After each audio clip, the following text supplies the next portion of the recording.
Hello students, we're going to go ahead and do the third section of Flowers for Algernon. This is going to cover pages 96 to 105. So please make sure you have your text, you have a writing utensil, be a pen or pencil, and you have a highlighter. So you need those three items in order for us to complete this assignment. All right, so I'm going to go ahead and backtrack and just go ahead to the middle of page 96 and begin here at April 9th. So tonight after work, Miss Kinnian was at the laboratory. She looked like she was glad to see me, but scared. I told her, "Don't worry, Miss Kinnian, I'm not smart yet," and she laughed. She said, "I have confidence in you, Charlie. The way you struggled so hard to read and write, better than all the others. At worst, you will have it for a little while, and you're doing something for science. We are reading a very hard book. I never read such a hard book before. It's called Robinson Crusoe, about a man who gets marooned on a desert island. He's smart, and he figures out all kinds of things so he can have a house and food, and he's a good swimmer. Only I feel sorry because he's all alone and has no friends. But I think there must be somebody else on the island because there's a picture with his funny umbrella looking at footprints. I hope he gets a friend and not be lonely." April 10th. Miss Kinnian teaches me to spell better. She says, "Look at a word and close your eyes and say it over and over until you remember." I have lots of trouble with through, and that you say through and enough and tough, that you don't say anew and to. You got to say enough and tough. That's how I used to write it before I started to get smart. I'm confused, but Miss Kinnian says there's no reason in spelling. April 14th. Finished Robinson Crusoe. I want to find out more about what happens to him, but Miss Kinnian says that's all there is. Why? April 15th. Miss Kinnian says I'm learning fast. She read some of the progress reports and she looked at me kind of funny. She says I'm a fine person and I'll show them all. I asked her why. She said, "Never mind, but I shouldn't feel bad if I find out that everybody isn't nice like I think." She said, "For a person who God gave so little to you, done more than a lot of people with brains they never even used." I said, "All my friends are smart people, but they're good. They like me and they never did anything that wasn't nice." Then she got something in her eye and she had to run out to the ladies' room. So let's pause there for a second. And so here on the reread section, it's asking you, why do you think Miss Kinnian has to run to the ladies' room? So if you think about it, he's referencing his friends, and she's saying in here, never mind about you shouldn't feel bad. There are people out there who God gave brains, but they've never used them. And, you have very little, but you are using it to its fullest extent. And you are such a kind person versus others who are not kind. And Charlie's like, "Oh, well, my friends are really smart and, they're really nice. They're so kind to me." And then she has to excuse herself to use the restroom. So what I need you to do is go ahead and write down, why do you think she runs out to the restroom? All right, so go ahead and pause and answer that question. April 16th, I learned the comma. This is a comma, a period, with a tail. Miss Kinnian says it's important because it makes writing better, she said. Somebody could lose a lot of money if a comma isn't in the right place.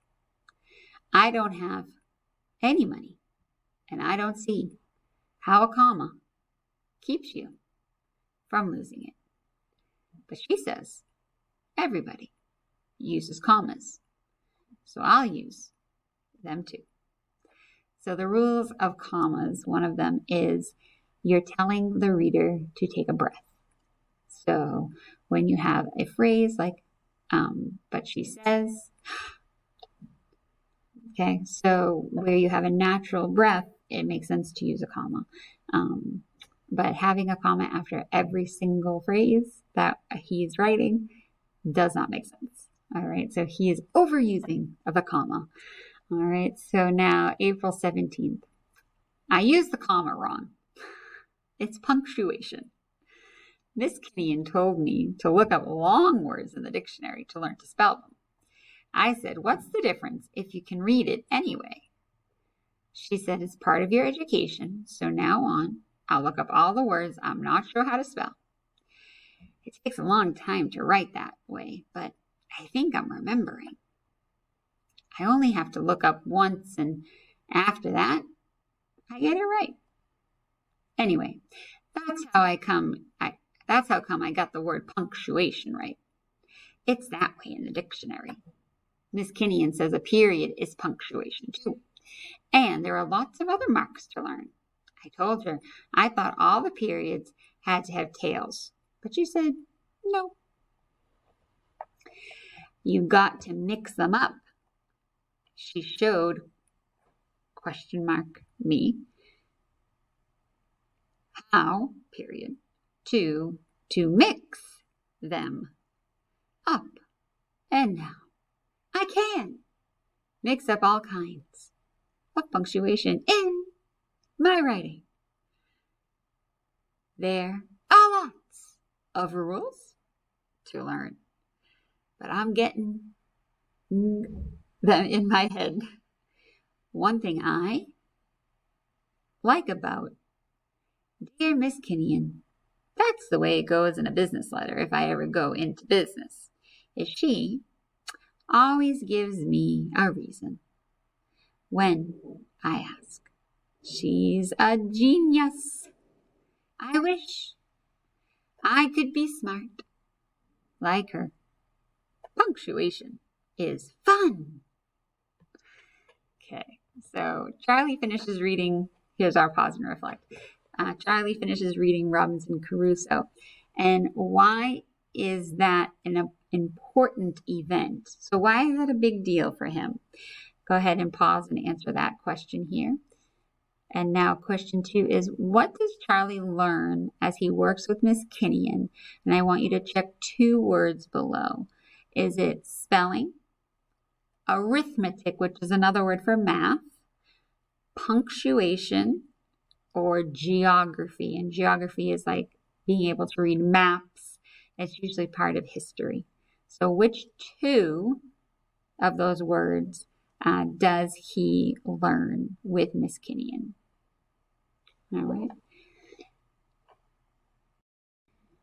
Okay, our next focus is asking us that Charlie begins to see things in a new light. So now he is getting a new perspective. And so we want to read to find out what new things he starts to now understand. And we want to underline the new discoveries that he's making. All right, so let's go ahead and see what new discoveries he's starting to make. April 18th, what a dope I am. Okay, so back in the day, the word dope would be another word for like stupid, idiot. So he's like, oh, what a doofus, what an idiot I am. I didn't even understand what she was talking about. I read the grammar book last night and it explains the whole thing. Then I saw it was the same way as Miss Kenyon was trying to tell me, but I didn't get it. I got up in the middle of the night and the whole thing straightened out in my mind. Miss Kenyon said that the TV working in my sleep helped out. She said I reached a plateau. That's like the flat top of a hill. After I figured out how punctuation worked, I read all over my old progress reports from the beginning. Boy, did I have crazy spelling and punctuation. I told Miss Kenyon I ought to go over the pages and fix all the mistakes, but she said, no, Charlie, Dr. Niemer wants them just as they are. That's why he let you keep them after they were photostated, to see your own progress. You're coming along fast, Charlie. That made me feel good. After the lesson, I went down and played with Algernon. We don't race anymore. April 20th. I feel sick inside. Not sick like for a doctor, but inside my chest it feels empty, like getting punched and a heartburn at the same time. I wasn't going to write about it, but I guess I got to, because it's important. Today was the first time I ever stayed home from work. Last night, Joe Carp and Frank Riley invited me to a party. There were lots of girls and some men from the factory. I remembered how sick I got last time I drank too much, so I told Joe I didn't want anything to drink. He gave me a plain Coke instead. It tasted funny, but I thought it was just a bad taste in my mouth. We had a lot of fun for a while, and Joe said I should dance with Ellen, and she would teach me the steps. I fell a few times, and I couldn't understand why, because no one else was dancing besides Ellen and me. And all the time I was tripping because somebody's foot was always sticking out. Then when I got up, I saw the look on Joe's face, and it gave me a funny feeling in my stomach. "He's a scream," one of the girls said. Everybody was laughing. Frank said, "I ain't laughed so much since we sent him off for the newspaper that night at Muggsy's and ditched him. Look at him. His face is red. He's blushing. Charlie is blushing. Hey, Ellen, what did you do to Charlie? I never saw him act like that before." I didn't know what to do or where to turn. Everyone was looking at me and laughing. I felt naked. I wanted to hide myself. I ran out into the street and I threw up. Then I walked home. It's a funny thing. I never knew that Joe and Frank and the others liked to have me around all the time to make fun of me. Now I know what it means when they say to pull a Charlie Gordon. I'm ashamed.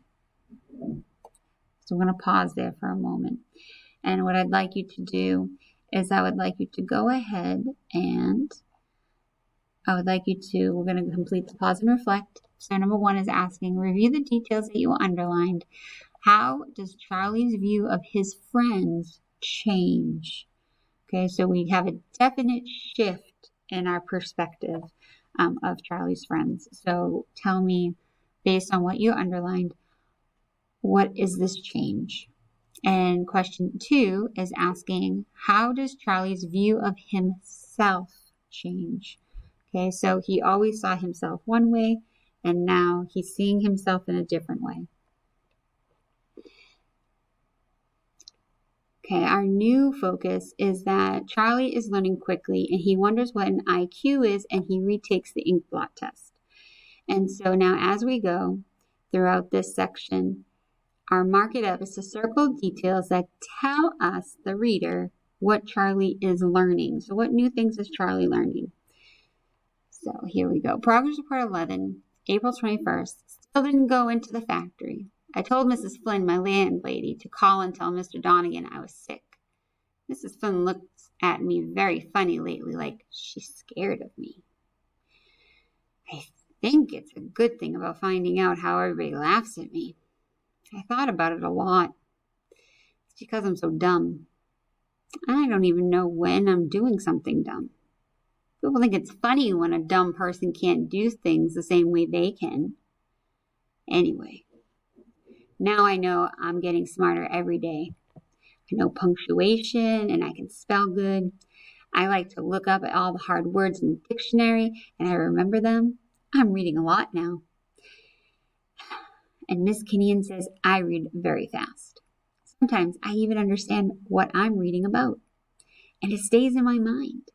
There are times when I can close my eyes and think of a page, and it all comes back like a picture. Besides history, geography, and arithmetic, math, Miss Kinnean said I should start to learn a few foreign languages, so other languages beside English. Dr. Strauss gave me some more tapes to play while I sleep. I still don't understand how that conscious and unconscious mind works, but Dr. Strauss says not to worry yet. He asked me to promise that when I start learning college subjects next week, I wouldn't read any books on psychology. That is, until he gives me permission. So psychology, so here we have another one of those numbers. So that means it's going to tell us the definition of this term. And so psychology, here it is the study of the mental process and behavior. So it's the study of the mind. And so if you think about it, he is a doctor who studies the mind. Why would he not want Charlie just to go ahead and start doing his own, reading and research? So I'm sure there's a lot to that. So as we come back up here, we're going to go ahead and look at the blue box that is outlined. And the question that it's asking us is, for the read aloud, is as we read this passage, try to express the pride. So pride, or how proud Charlie feels as he begins to increase his knowledge and understanding. So how can you express that? How can you share that in words, in your own way? So go ahead and do that now, and then we will continue.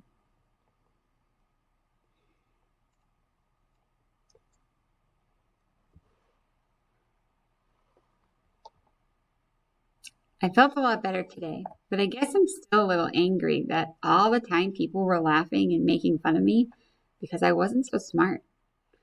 When I become intelligent, like Dr. Strauss says, with 3 times my IQ of 68, then maybe I'll be like everybody else, and people will like me and be friendly.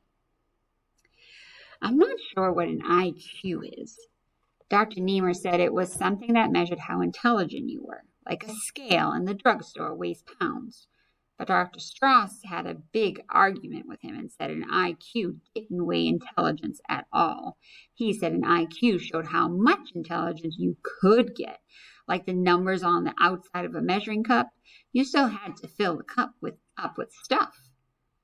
Then when I asked Bert, who gives me my intelligence test and works with Algernon, he said that both of them were wrong. Only I had a promise not to tell them. He said so. Bert says that the IQ measures a lot of different things, including some of the things you learned already. And it really isn't any good at all. So I still don't know what IQ is, except that mine is going to be over 200 soon. I didn't want to say anything, but I don't see how, if they don't know what it is or where it is, I don't see how they know how much of it you've got. Dr. Niemer says I have to take the Rorschach test tomorrow. I wonder what that is. April 22nd. I found out what a Rorschach is. It's the test I took before the operation, the one with the ink blots on the pieces of cardboard. The man who gave me the test was the same one. I was scared to death of those ink blots. I knew he was going to ask me to find the pictures, and I knew I wasn't going to be able to. I was thinking to myself, if only there was some way of knowing what kind of pictures were hidden there. Maybe there weren't any pictures at all.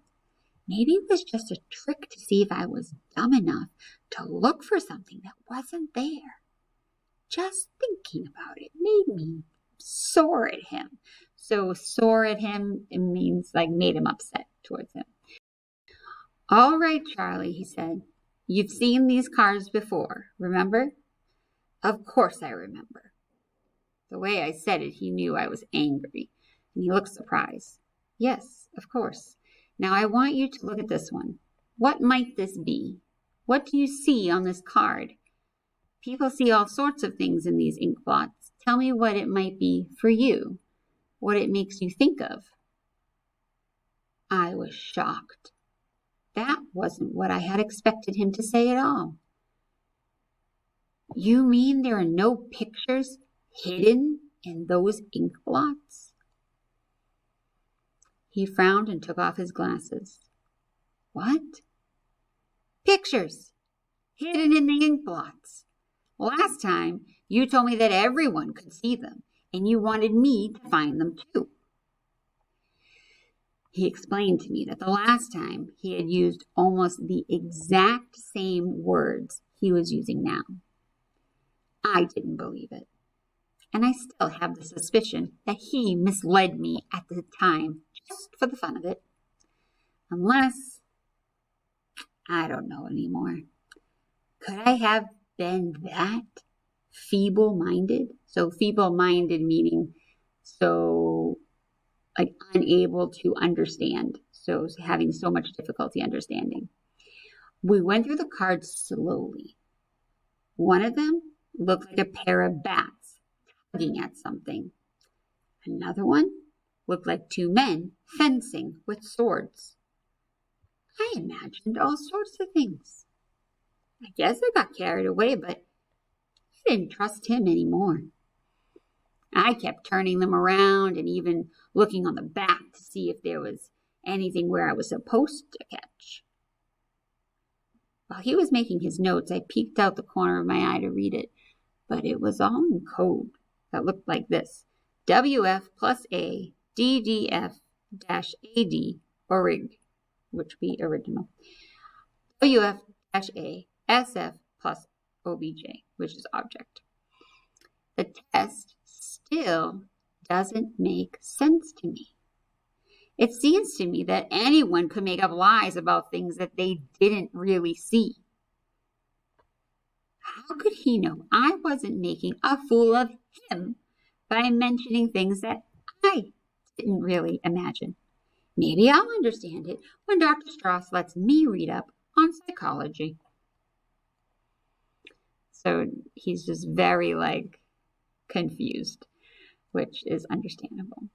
So we want to go ahead and now do the pause and reflect where it says complete the following sentence. One sign that Charlie is getting smarter is that his what? Go ahead and finish that sentence. And then number 2 asks, what happens when Charlie takes the ink blot test again? So you're just going to give me a summary. What happens? Tell me when he started, what happened, and then the outcome. Okay? All right. So our focus here for April 25th is to find out what changes take place in Charlie's relationship with the people at work and with Miss Kinnian. All right. So remember, he's really not loving the people at work because now he realizes that they are laughing at him, not with him. And it'll be interesting to see how his relationship with Miss Kinnian changes because she is his teacher. So we'll see how that evolves. And then to mark up the text, you want to go ahead and read and circle the details that help us understand as the reader how these relationships change. So where are they changing? Where do we see those changes? So those are the things that we want to make sure we underline. All right, so April 25th, I figured out a new way to line up the machines in the factory. And Mr. Donegan says it will save him $10,000 a year in labor and increased production. He gave me a $25 bonus. I wanted to take Joe Carp and Frank Riley out to lunch to celebrate, but Joe said he had to buy some things for his wife, and Frank said he was meeting his cousin for lunch. I guess it'll take a little time for them to get used to the changes in me. Everybody seems to be frightened of me. When I went over to Amos' board and tapped him on the shoulder, he jumped up in the air. People don't talk to me much anymore or kid around the way they used to. It makes the job kind of lonely. April 27th. I got up the nerve today to ask Miss Kinnian to have dinner with me tomorrow night to celebrate my bonus. At first, she wasn't sure it was right, but I asked Dr. Strauss, and he said it was okay. Dr. Strauss and Dr. Niemer don't seem to be getting along so well. They're arguing all the time. This evening, when I came in to ask Dr. Strauss about having dinner with Miss Kinnian, I heard them shouting. Dr. Niemer was saying that it was his experiment and his research. And Dr. Strauss was shouting back that he contributed just as much because he found me through Miss Kinnian and he performed the operation.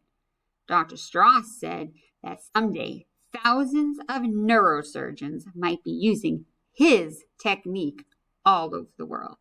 So again, we have that number. So a neurosurgeon, you can scroll down to see what the definition is. A neurosurgeon is someone who performs operations on the brain or nervous system. All right. Dr. Niemer wanted to publish, so officially publish the results of the experiment at the end of this month. Dr. Strauss wanted to wait a little longer to be sure.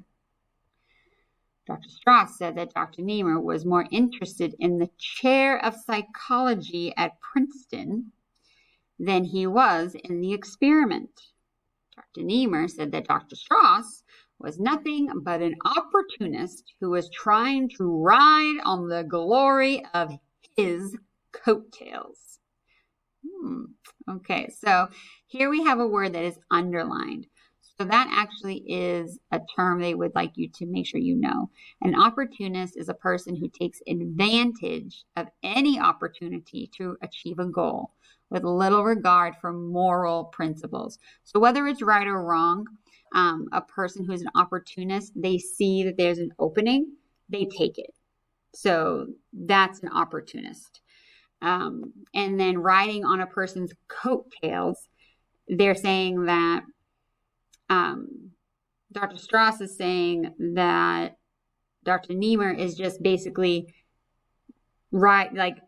taking the positives that come with it, because he is really the one in charge.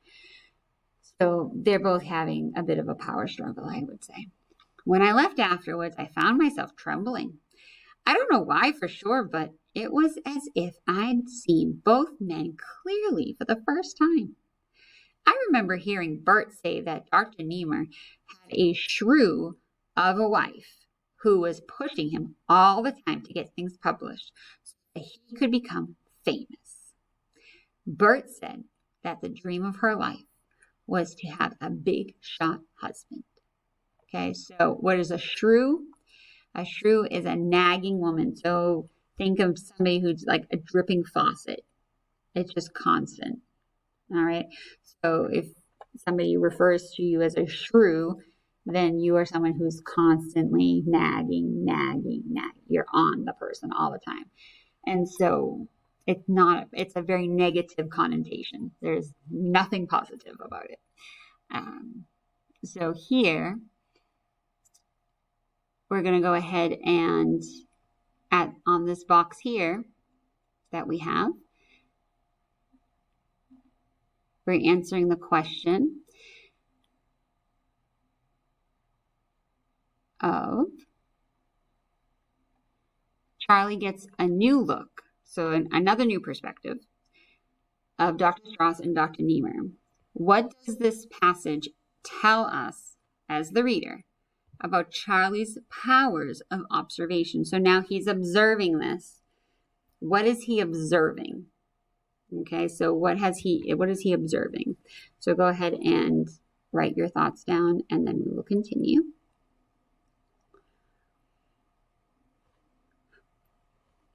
Was Dr. Strauss really trying to ride on his coattails?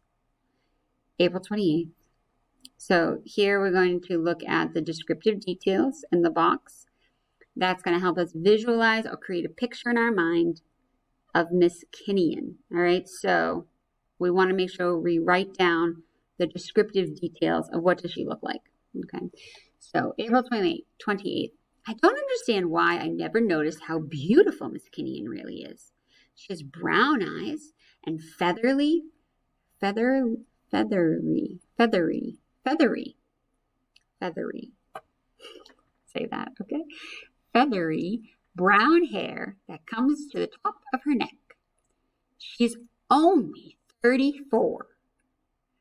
I think from the beginning I had the feeling that she was an unreachable genius and very, very old. Now every time I see her, she grows younger and more lovely. We had dinner and a long walk. When she said that I was coming along so fast that soon I'd be leaving her behind, I laughed. It's true, Charlie.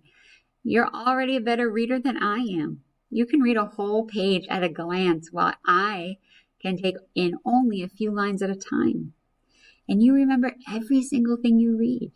I'm lucky if I can recall the main thoughts and the general meaning. I don't feel intelligent. There are so many things I don't understand. She took out a cigarette and lit it for her. You've got to be a little patient. You're accomplishing in days and weeks what it takes normal people to do in half a lifetime. That's what makes it so amazing.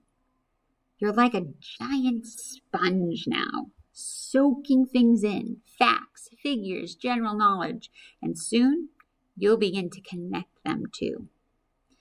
You'll see how the different branches of learning are related.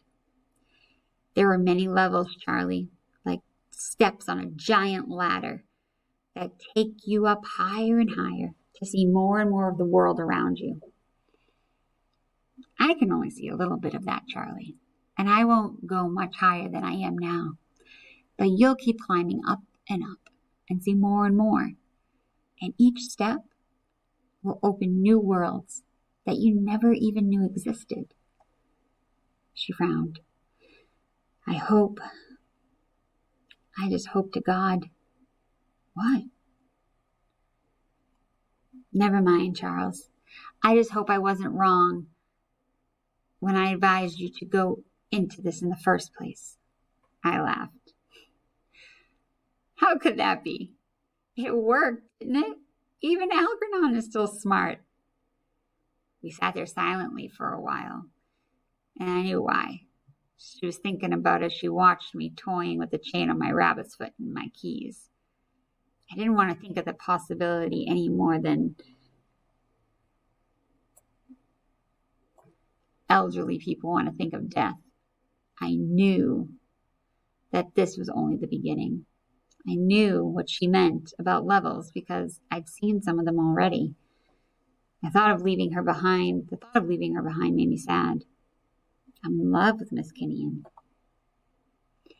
Okay, so let's pause for a second and let's kind of backtrack a little bit. So make sure that you go ahead and list some details about how Miss Kinnian looks, her descriptive details, how you visualize her. And then let's go ahead over here to our pause and reflect. And we're going to look at the passage here. And we're going to underline the clues that hint at Charlie's future. So what gives us some ideas about what's to come? Like, what is the future ideas here? And then number 2 is asking, Charlie begins to notice things about other people. And so identify the characters in the story that these sentences refer to. So who is he talking about? They are frightened of him. So who is scared of Charlie? They are arguing about him. Who is arguing about him? Number 3 is he is finding her more attractive. So who is he beginning to basically fall in love with? Who does he really like? Okay. So our next focus area is to find out what happens to Charlie at work. So we're back at work. Okay. Progress Report 12, April 30th. I've quit my job with Donegan's Plastic Box Company. Mr. Donegan insisted that it would be better for all concerned if I left. What did I do to make them hate me so? The first I knew of it was when Mr. Donegan showed me the petition. 840 names. Everyone connected with the factory except Fanny Gurdon Scanning the list quickly, I saw at once that hers was the only missing name. All the rest demanded that I be fired. Joe Carp and Frank Riley wouldn't talk to me about it. No one else would either except Fanny.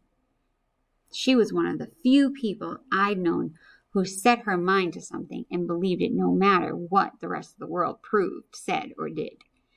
And Fanny did not believe that I should have been fired.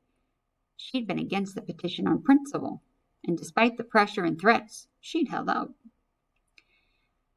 Which don't mean to say, she remarked, that I don't think there's something mighty strange about you, Charlie. Them changes, I don't know. You used to be a good, dependable, ordinary man, not too bright, maybe, but honest.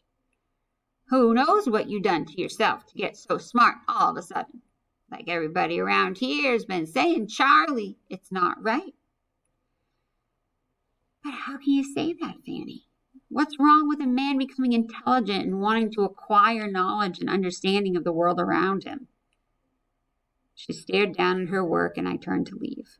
Without looking at me, she said, It was evil when Eve listened to the snake and ate from the tree of knowledge. It was evil when she saw that she was naked. If not for that, none of us would have ever have grown old and sick and die. Once again, now I have the feeling of shame burning inside me. This intelligence has driven a wedge between me and all the people I once knew and loved. Before they laughed at me and despised me for my ignorance and dullness, now they hate me for my knowledge and understanding. What in God's name do they want of me? They've driven me out of the factory, and now I'm more alone than ever before. And that's going to be where we pause today. So go ahead and answer our pause and reflect questions for page 107. Why does Charlie quit his job? And secondly, do you think Charlie was better or worse off before he got smart? What are your thoughts? And that is the end. Thank you.